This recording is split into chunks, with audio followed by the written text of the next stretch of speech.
Malda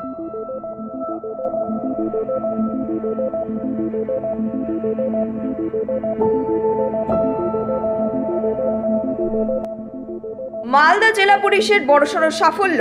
7 KG 900 gram brown sugar, একটি currency counting machine সহ 32 লক্ষ টাকার ভারতীয় নোট উদ্ধার করল গোলাপগঞ্জ ফাঁড়ির পুলিশ। ঘটনায় সমীর শেখ নামে একজনকে গ্রেপ্তার করা হয়েছে।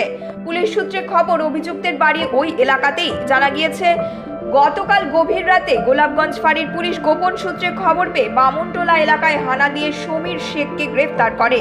তার হেফাজত থেকে পুলিশ উদ্ধার করে 7 কেজি 900 গ্রাম ব্রাউন সুগার, একটি কারেন্সি কাউন্টিং মেশিন এবং 32 লক্ষ টাকার ভারতীয় নোট।